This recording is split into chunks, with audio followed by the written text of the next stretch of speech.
O caso da viúva, de Machado de Assis, voz Iba Mendes. Capítulo 1. Este conto deve ser lido especialmente pelas viúvas de 24 a 26 anos. Não teria mais nem menos a viúva Camargo, Dona Maria Luísa, quando se deu o caso que me proponho contar nestas páginas, um caso triste e digno de memória, posto que menos sangrento que o de Dona Inês. 26 anos, não teria mais, nem tanto. Era ainda formosa como aos 17, com o acréscimo das roupas pretas que lhe davam um grande realce. Era alva como leite, um pouco descolorida, olhos castanhos e preguiçosos, testa larga e talhe direito. Confesso que essas indicações são muito gerais e vagas, mas conservo-as por isso mesmo, não querendo acentuar nada neste caso, tão verdadeiro como a vida e a morte. Direi somente que Maria Luísa nasceu com um sinalzinho cor-de-rosa junto à boca, do lado esquerdo, única particularidade notada, e que foi esse sinal a causa de seus primeiros amores, aos 18 anos. Que é que tem aquela moça ao pé da boca?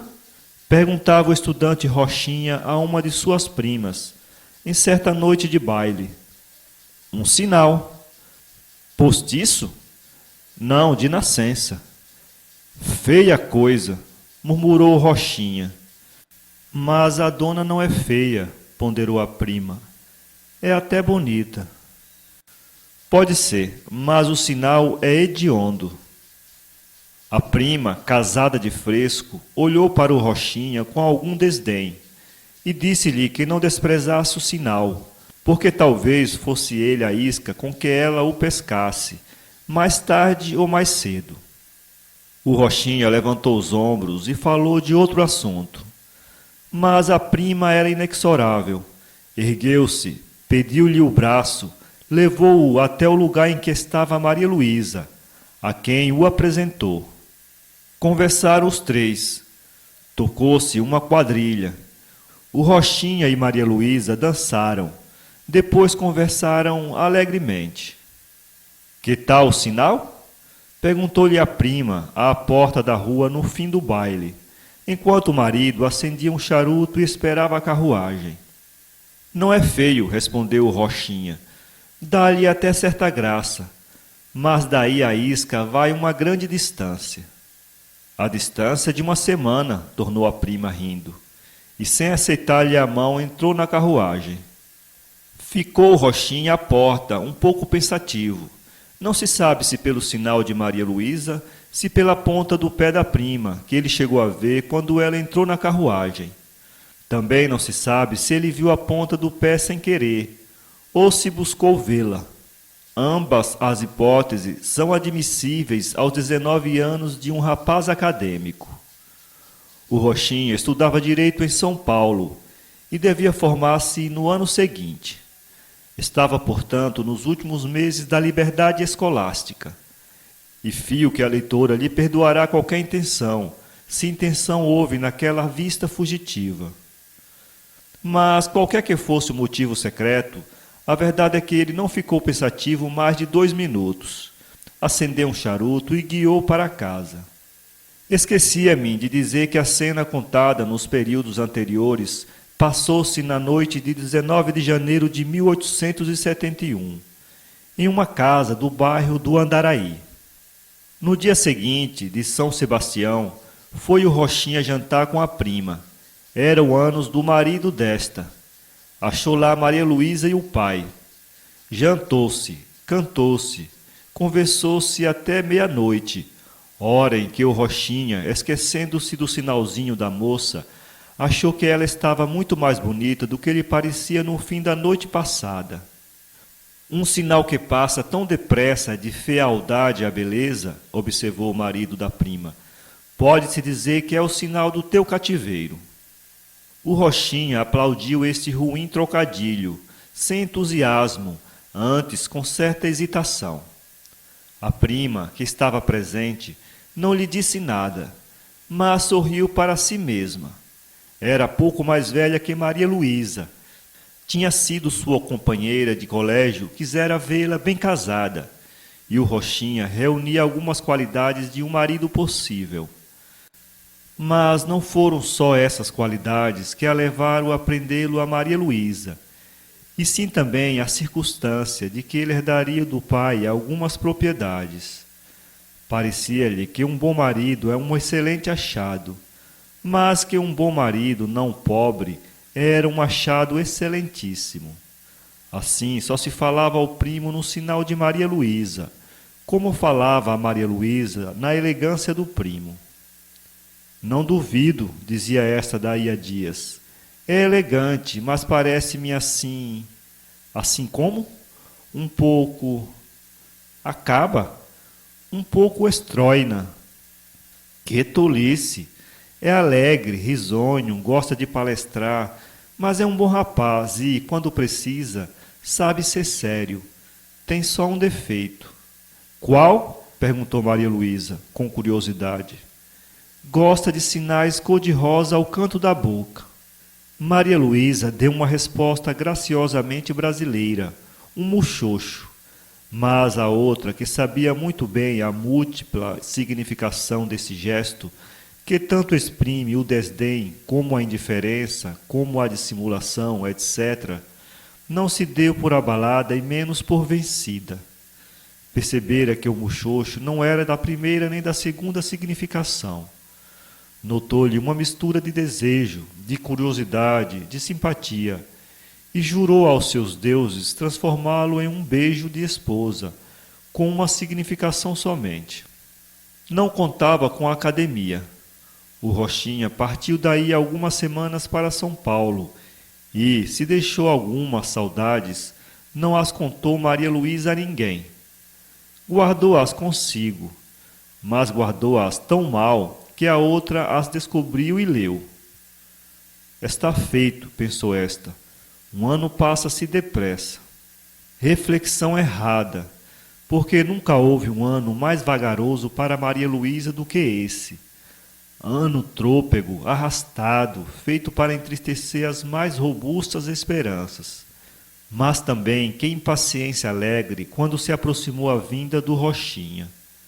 Não o encobria da amiga, que teve o cuidado de o escrever ao primo, o qual respondeu com esta frase: se há por lá saudades, também as há por aqui e muitas, mas não diga nada a ninguém.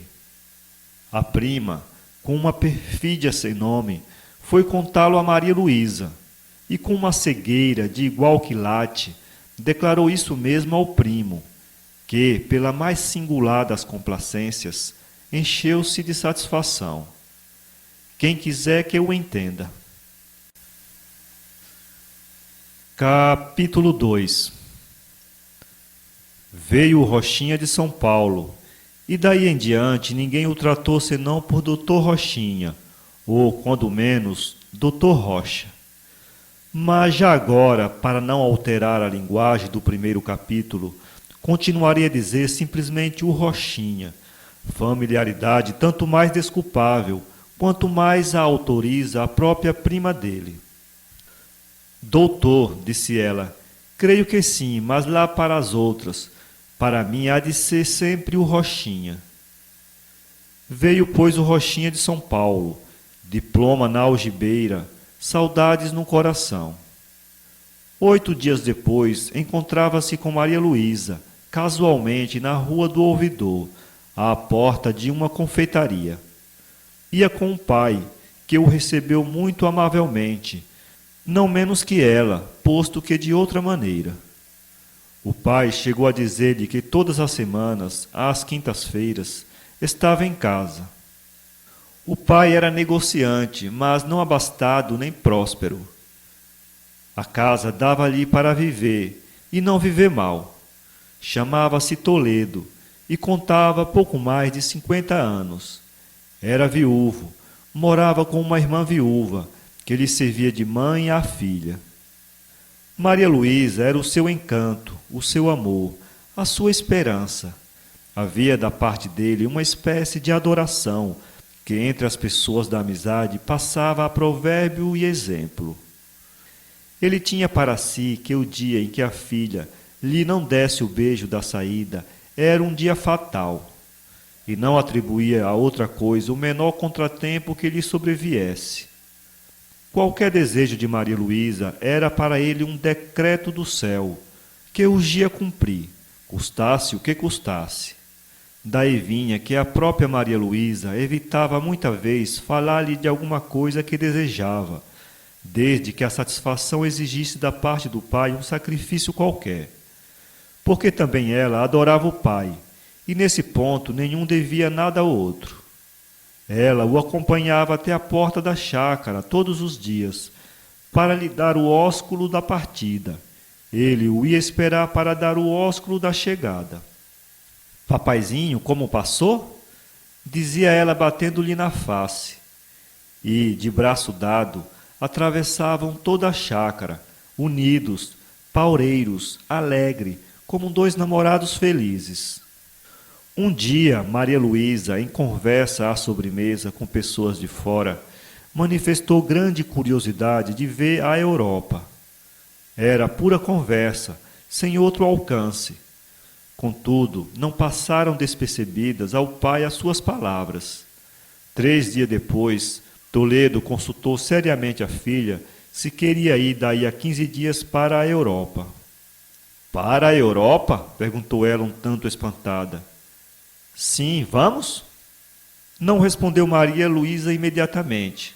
Tão vacilante se viu entre o desejo secreto e o inesperado da proposta. Como refletisse um pouco, perguntou a si mesma se o pai podia, sem sacrifício, realizar a viagem, mas, sobretudo, não atinou com a razão esta. Para a Europa? Repetiu. Sim, para a Europa, disse o pai rindo. Mete-se a gente no paquete e desembarca lá. É a coisa mais simples do mundo. Maria Luísa ia dizer-lhe que sim, mas recordou-se subitamente das palavras que proferira dias antes e suspeitou que o pai faria apenas um sacrifício pecuniário e pessoal para o fim de lhe cumprir o desejo. Então abanou a cabeça com um risinho triunfante. Não, senhor, deixemo-nos da Europa. Não? Nem por sombras. Mas tu morres por lá ir. Não morro não, senhor. Tenho vontade de ver a Europa e hei de vê-la algum dia. Mas muito mais tarde. Muito mais tarde. Bem, então vou só, redarguiu o pai com um sorriso. Pois vá, disse Maria Luísa, erguendo os ombros. E assim acabou o projeto europeu. Não só a filha percebeu o motivo da proposta do pai, como este compreendeu que este motivo fora descoberto. Nenhum deles, todavia, aludiu ao sentimento secreto do outro. Toledo recebeu o Rochinha com muita afabilidade, quando este lá foi numa quinta-feira, 2 semanas depois do encontro na Rua do Ouvidor. A prima de Rochinha também foi, e a noite passou-se alegremente para todos. A reunião era limitada. Os homens jogavam voltarete, as senhoras conversavam de rendas e vestidos. O Rochinha e mais 2 ou 3 rapazes, não obstante essa regra, preferiam o círculo das damas, no qual, além dos vestidos e rendas, também se falava de outras damas e de outros rapazes. A noite não podia ser mais cheia. Não gastemos o tempo em episódios miúdos. Imitemos o Rochinha, que ao cabo de 4 semanas preferia uma declaração franca à multidão de olhares e boas palavras. Com efeito, ele chegara ao estado agudo do amor. A ferida era profunda e sangrava. Urgia estancá-la e curá-la. Urgia tanto mais fazer-lhe a declaração, quanto que da última vez que esteve com ela, encontrara-a um pouco acanhada e calada, e, à despedida, não teve o mesmo aperto de mão do costume, um certo aperto misterioso, singular, que se não aprende e se repete com muita exatidão e pontualidade, em certos casos de paixão concentrada ou não concentrada. pois nem esse aperto de mão, a de Maria Luísa, parecia-lhe fria e fugidia. Que lhe fiz eu? Dizia ele consigo, ao retirar-se para casa. E buscava recordar todas as palavras do último encontro, os gestos, e nada lhe parecia autorizar qualquer suspeita ou ressentimento que explicasse a súbita frieza de Maria Luísa. Como já então houvesse entrado na confidência dos seus sentimentos à prima, disse-lhe o que se passara, e a prima, que reunia ao desejo de ver casada a amiga, certo pendor às intrigas amorosas, meteu-se a caminho para a casa desta. Não lhe custou muito descobrir a Maria Luísa a secreta razão de sua visita, mas, pela primeira vez, achou a outra reservada. Você é bem cruel, dizia-lhe rindo. Sabe que o pobre rapaz não suspira senão por um ar de sua graça, e trata-o como se fosse o seu maior inimigo. Pode ser. Onde é que você comprou esta renda? No Godinho. Mas vamos, você acha o Rochinha feio? Ao contrário, é um bonito rapaz. Bonito, bem educado, inteligente. Não sei como é que você ainda gosta desse chapéu tão fora da moda. Qual fora da moda? O brinco é que ficou muito bonito. É uma pérola. Pérola este brinco de brilhante? Não, falo do Rochinha. É uma verdadeira pérola. Você não sabe quem está ali. Vamos lá. Creio que não lhe tem ódio. Ódio por quê? Mas quis a má fortuna do Rochinha que a tia de Maria Luísa viesse ter com ela, de maneira que a prima dele não pôde acabar a pergunta que ia fazer, e que era simplesmente esta. Mas amor? Pergunta decisiva a que Maria Luísa devia responder, ainda que fosse com o silêncio. Não produzindo esta entrevista o desejado efeito, antes parecendo confirmar os receios do Rochinha, entendeu este que era melhor ir mais pronto e ir diretamente ao fim, e declarar-lhe ele mesmo o que sentia, solicitando uma resposta franca e definitiva. Foi o que fez na seguinte semana. Capítulo 3. Há duas maneiras de pedir uma decisão em casos amorosos, falando ou escrevendo. Jacó não ousou uma coisa nem outra.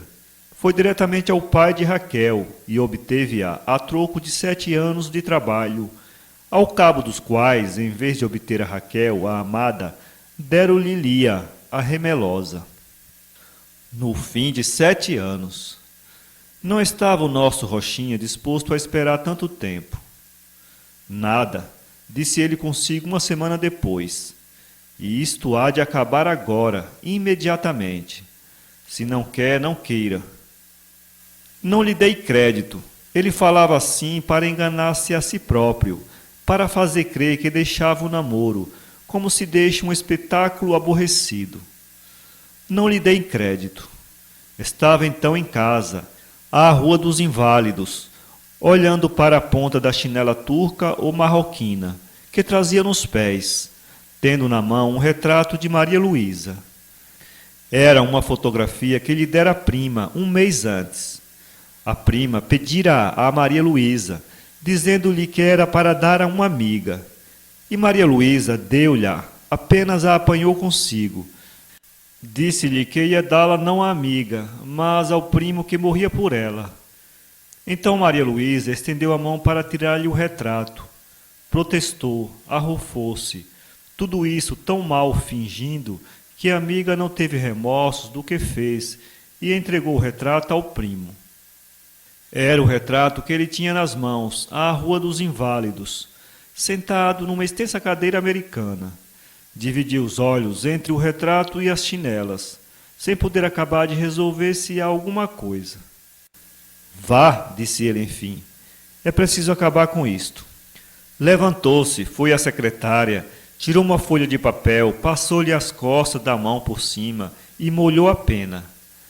Vá, repetiu, mas repetiu somente, a pena não ia.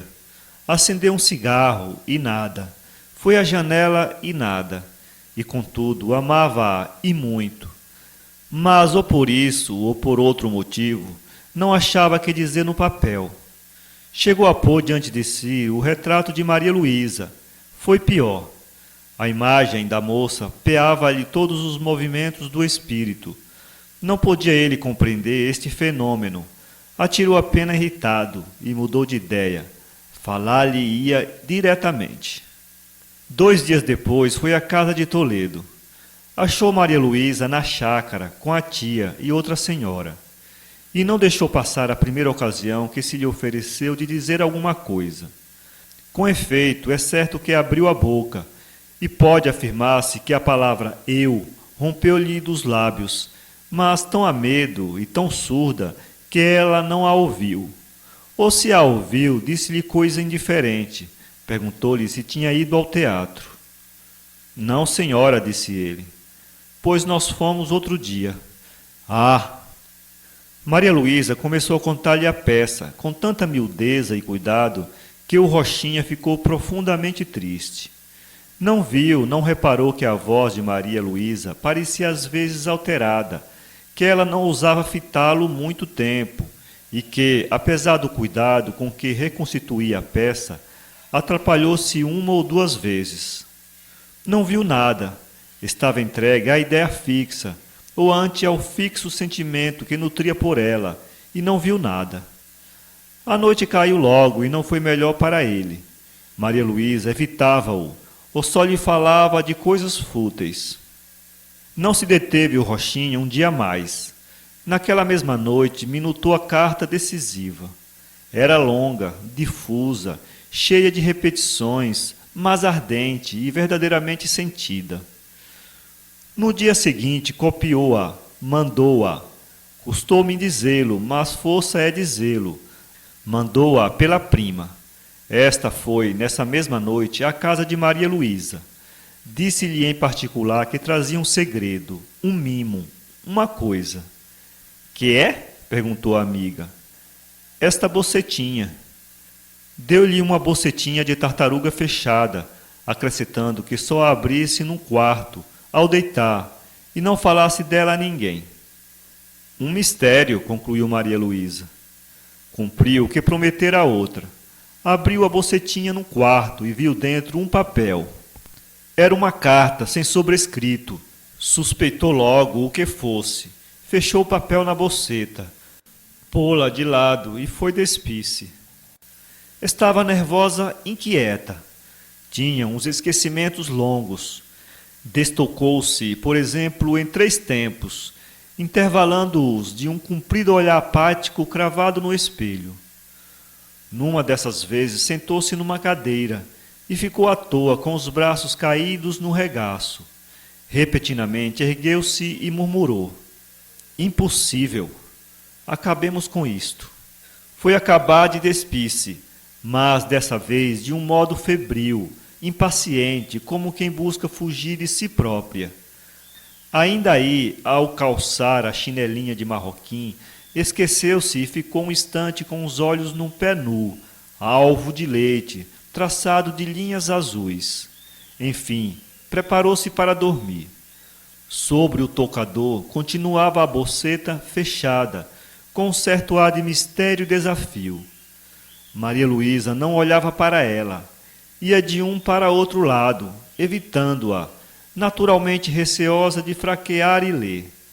Rezou. Tinha a um canto do quarto um pequeno oratório com uma imagem da Conceição, a qual rezou com fervor, e pode ser que lhe pedisse força para resistir à tentação de ler a carta. Acabou de rezar e abriu uma janela. A noite estava serena, o ar límpido, as estrelas de uma nitidez encantadora. Maria Luísa achou na vista do céu e da noite uma força dissolvente da coragem que até então soubera ter. A vista da natureza grande e bela chamou-a à própria natureza, e o coração pulou-lhe no peito com violência singular. Então pareceu-lhe ver a figura do Rochinha, bonito, elegante, cortês, apaixonado. Recordou as diferentes fases das relações, desde o baile em que dançaram juntos.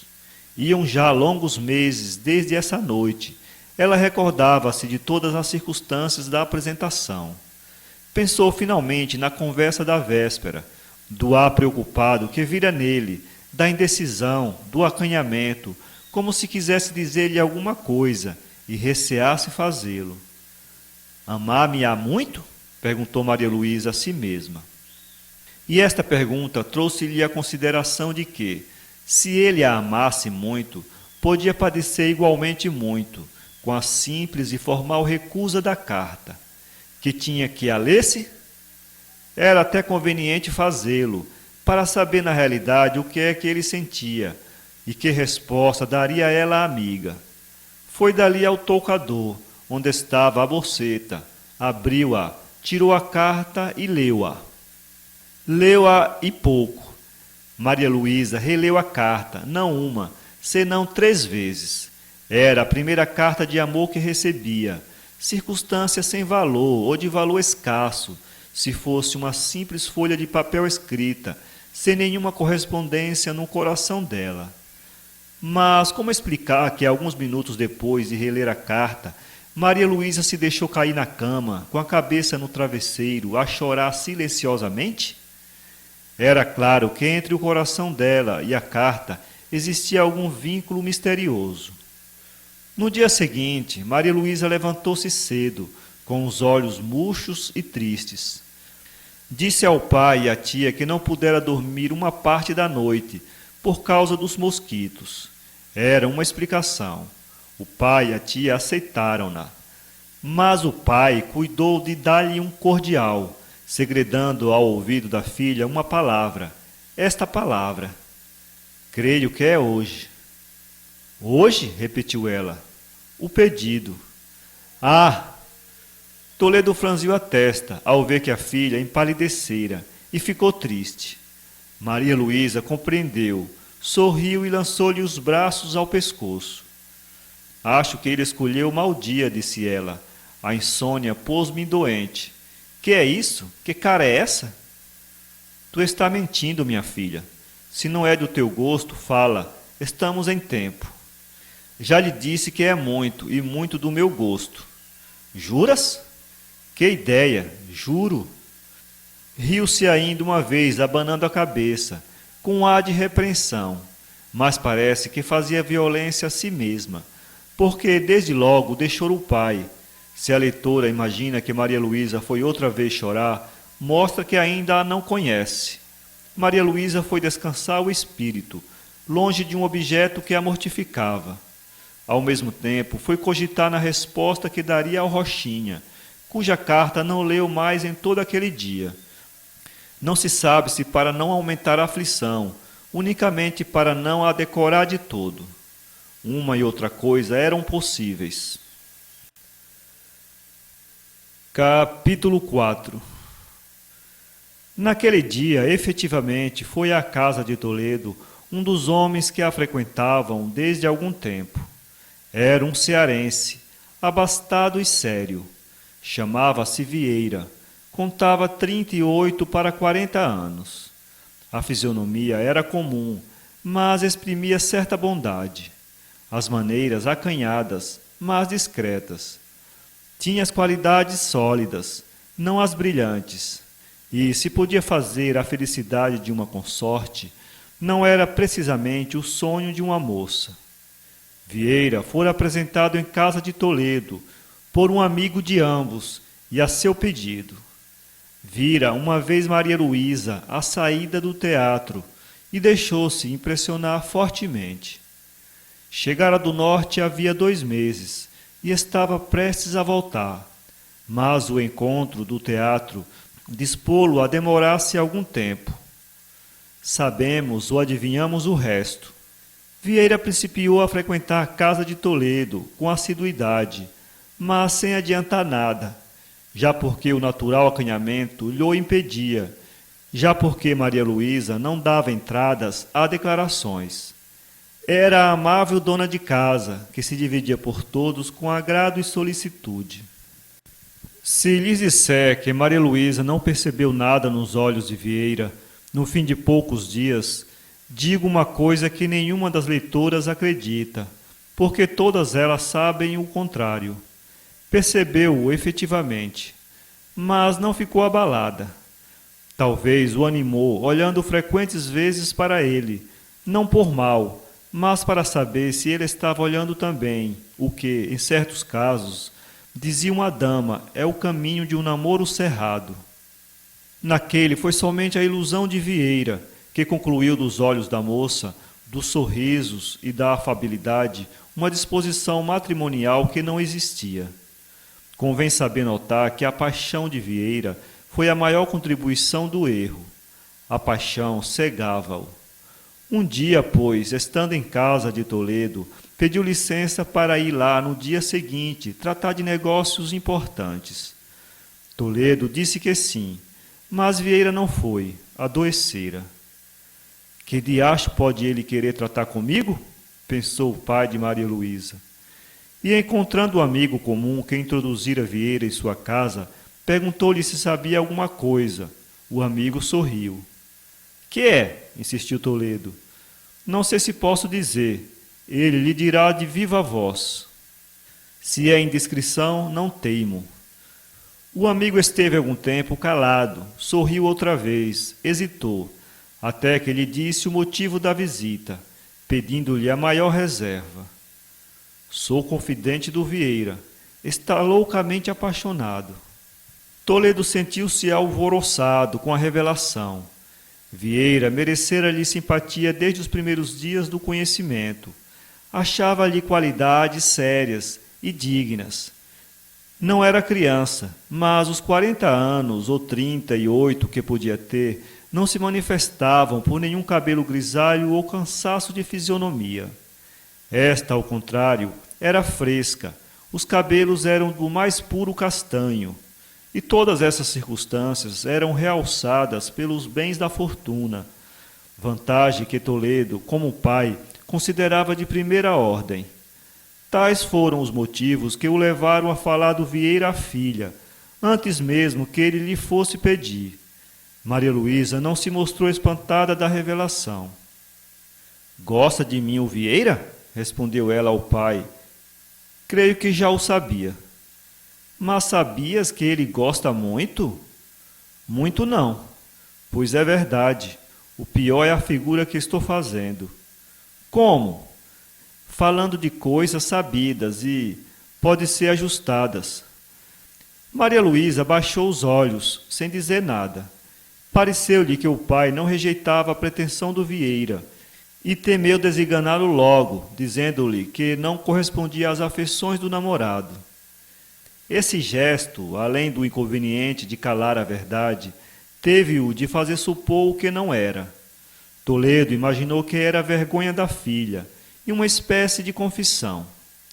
E foi por isso que tomou a falar-lhe daí a 2 dias, com prazer, louvando muito as qualidades do Vieira, o bom conceito em que era tido, as vantagens do casamento.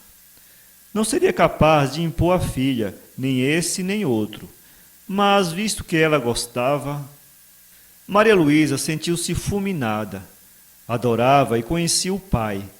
Sabia que ele não falaria de coisa que lhe não supusesse aceita, e sentiu qual era a sua persuasão. Era fácil retificá-lo, uma só palavra bastava a restituir a verdade. Mas aí entrou Maria Luísa noutra dificuldade. O pai, logo que supôs aceita a filha à candidatura do Vieira, manifestou todo o prazer que lhe daria o consórcio. E estas circunstâncias é que deteve a moça, e foi a origem dos sucessos posteriores. A doença de Vieira durou perto de 3 semanas. Toledo visitou-o 2 vezes. No fim daquele tempo, após curta convalescência, Vieira mandou pedir ao pai de Maria Luísa que lhe marcasse dia para a entrevista, que não pudera realizar por motivo da enfermidade. Toledo designou outro dia, e foi a isso que aludiu no fim do capítulo passado. O pedido do casamento foi feito nos termos usuais e recebido com muita benevolência pelo pai, que declarou, entretanto, nada decidido sem que fosse do agrado da filha. Maria Luísa declarou que era muito de seu agrado, e o pai respondeu isso mesmo ao pretendente. Capítulo 5. Não se faz uma declaração daquelas, em tais circunstâncias, sem grande esforço. Maria Luísa lutou primeiramente consigo, mas resolveu enfim e, uma vez resoluta, não quis recuar um passo. O pai não percebeu o constrangimento da filha, e, se não a viu jubilosa, atribuiu-o à natural gravidade do momento. Ele acreditara profundamente que ia fazer a felicidade da moça. Naturalmente, a notícia, apenas murmurada, causou assombro à prima do Rochinha e desespero a este.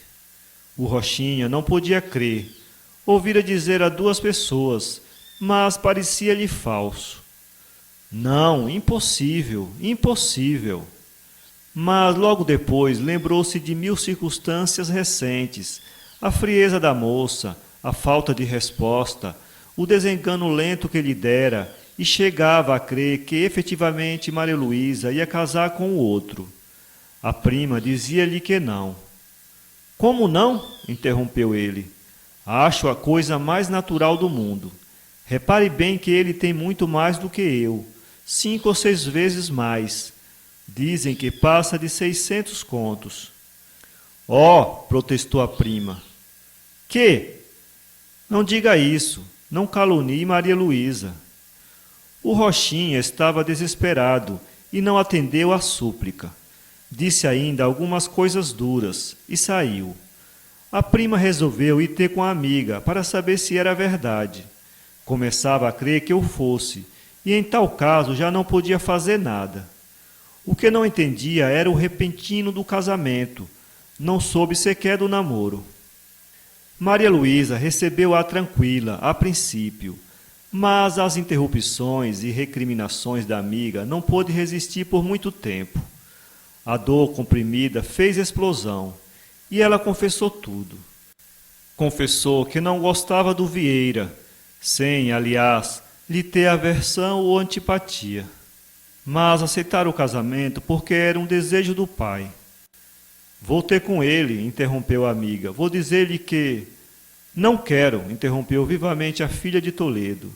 Não quero que ele diga nada. Mas então hás de sacrificar-te? Que tem? Não é difícil o sacrifício. O meu noivo é um bom homem. Creio até que pode fazer a felicidade de uma moça. A prima do Rochinha estava impaciente, nervosa, desorientada. Batia com o leque no joelho, levantava-se, sacudia a cabeça, fechava a mão e tornava a dizer que ia ter com Toledo para contar-lhe a verdade. Mas a outra protestava sempre. E da última vez declarou-lhe peremptoriamente que seria inútil qualquer tentativa. Estava disposta a casar com Vieira e nenhum outro. A última palavra era clara e expressiva, mas, por outro lado, traiu-a, porque Maria não o pôde dizer sem visível comoção. A amiga compreendeu que o Rochinha era amado, ergueu-se e pegou-lhe nas mãos. Olhe, Maria Luísa, não direi nada, não farei nada. Sei que você gosta de outro, e sei quem é o outro. Por que há de fazer 2 infelizes? Pense bem, não se precipite. Maria Luísa estendeu-lhe a mão. Promete que refletirá? Disse-lhe a outra. Prometo. Reflita, e tudo se poderá arranjar, creio. Saiu de lá contente e disse tudo ao primo. Contou-lhe que Maria Luísa não amava ao noivo. Casava porque lhe parecia que era agradável ao pai. Não esqueceu de dizer que alcançara a promessa de Maria Luísa de que refletiria ainda sobre o caso. E basta que ela reflita, concluiu, para que tudo se desfaça. Crê? Creio. Ela gosta de você. Pode estar certo de que gosta e muito. 1 mês depois, casavam-se Maria Luísa e Vieira. Capítulo 6. Segundo o Rochinha confessou à prima, a dor que ele padeceu com a notícia do casamento não podia ser descrita por nenhuma língua humana. E, salvo a exageração, a dor foi isso mesmo. O pobre rapaz rolou de uma montanha ao abismo, expressão velha, mas única, que pode dar bem o abalo moral do Rochinha. A última conversa da prima com Maria Luísa tinha-o principalmente enchido de esperanças, que a filha de Toledo cruelmente desvaneceu. Um mês depois do casamento, o Rochinha embarcava para a Europa. A prima deste não rompeu as relações com Maria Luísa, mas as relações esfriaram um pouco. E nesse estado duraram as coisas até 6 meses. Um dia encontraram-se casualmente. Falaram de objetos frívolos, mas a tristeza de Maria Luísa era tamanha que feriu a atenção da amiga. "Estás doente?" disse esta. "Não." "Mas tem alguma coisa?" "Não, nada." A amiga supôs que houvesse algum desacordo conjugal e, porque era muito curiosa, não deixou de ir alguns dias depois à casa de Maria Luísa. Não viu desacordo nenhum, mas muita harmonia entre ambos e extrema benevolência da parte do marido. A tristeza de Maria Luísa tinha momentos, dias, semanas, em que se manifestava de um modo intenso. Depois apagava-se ou diminuía, e tudo voltava ao estado habitual. Um dia, estando em casa da amiga, Maria Luísa ouviu ler uma carta do Rochinha, vindo nesse dia da Europa. A carta tratava de coisas graves, não era alegre nem triste.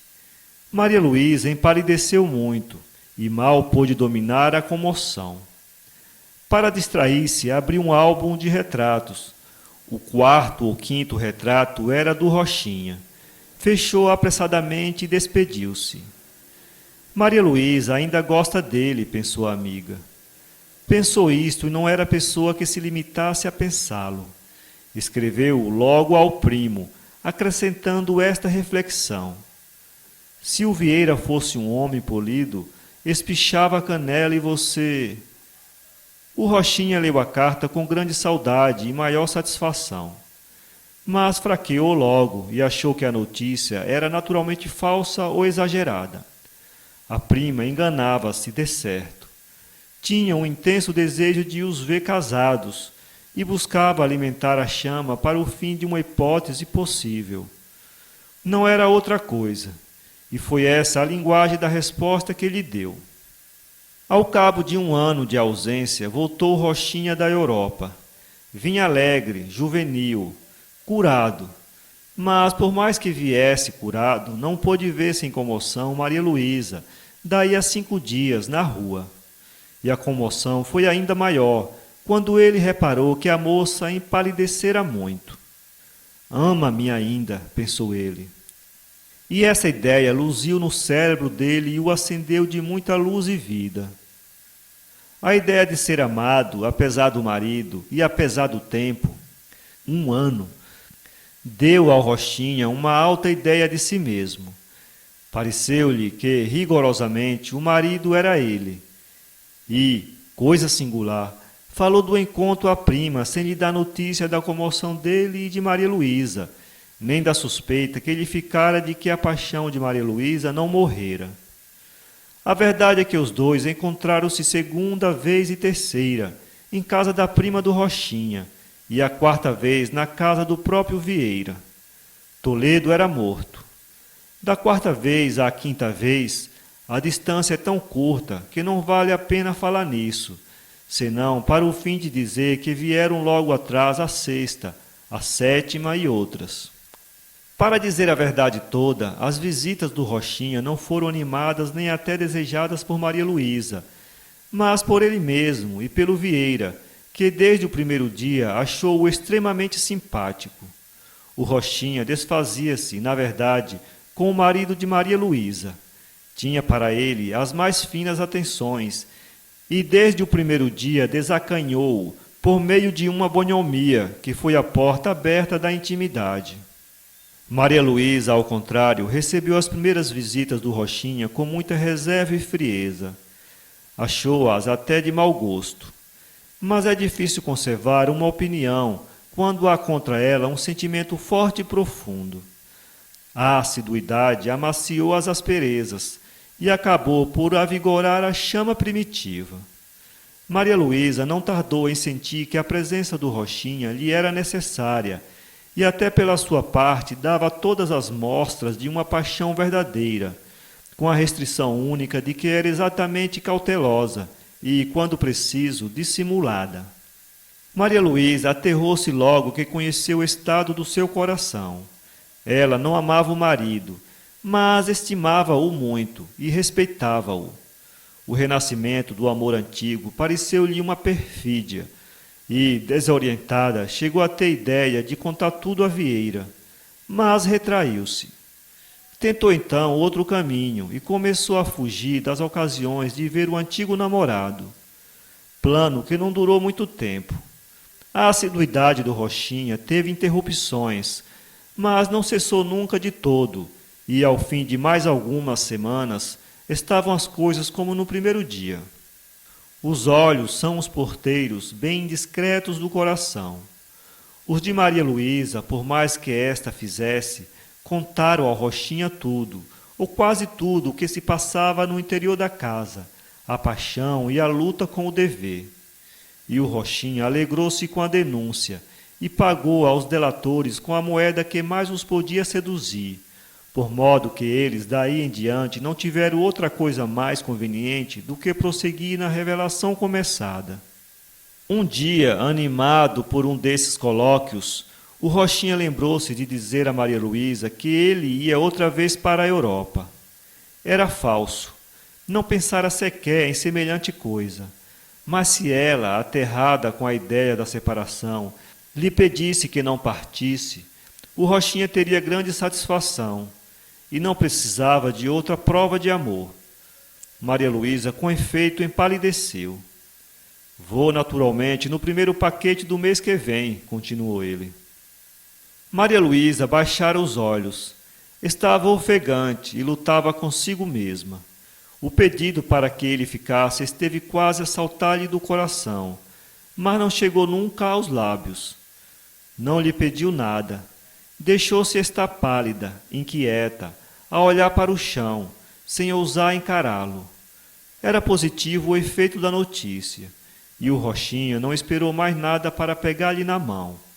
Maria Luísa estremeceu toda e ergueu-se. Não lhe disse nada, mas afastou-se logo. Momentos depois, saía ele reflexionando deste modo: faça o que quiser, ama-me, e até parece que muito, pois... Capítulo 7. 8 dias depois, soube-se que Maria Luísa e o marido iam para Teresópolis, ou Nova Friburgo. Dizia-se que era moléstia de Maria Luísa e conselho dos médicos.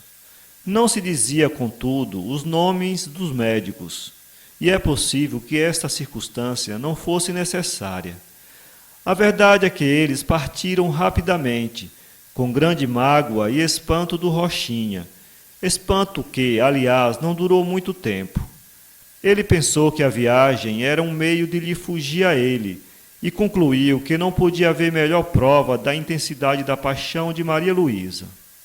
Não é impossível que isto fosse verdade. Essa foi também a opinião da amiga. Essa será a opinião da leitora.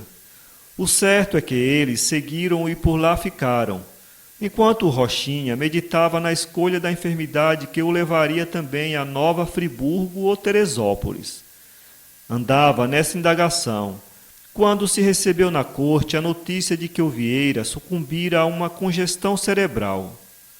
Feliz Rochinha, pensou cruelmente a prima ao saber da morte do Vieira. Maria Luísa desceu logo depois de enterrar o marido. Vinha sinceramente triste, mas excepcionalmente bela, graças às roupas pretas. Parece que, chegada a narrativa a este ponto, dispensar-se-ia o auxílio do narrador, e as coisas iam por si mesmas. Mas onde ficaria o caso da viúva que deu o que falar a um bairro inteiro? A amiga perguntou-lhe um dia se queria enfim casar com o Rochinha, agora, que nada mais se opunha ao consórcio de ambos. Ele é que o pergunta? Disse ela. Quem o pergunta sou eu, disse a outra. Mas há quem ignore a paixão dele? Crês que me ame? Velhaca, tu sabes bem que sim. Vamos lá, queres casar? Maria Luísa deu um beijo na amiga. Foi a sua resposta. A amiga, contente, enfim, de realizar a sua primitiva ideia, correu à casa do primo. Rochinha hesitou, olhou para o chão, torceu a corrente do relógio entre os dedos, abriu um livro de desenhos, arranjou um cigarro e acabou dizendo que... Que? Perguntou ansiosa a prima.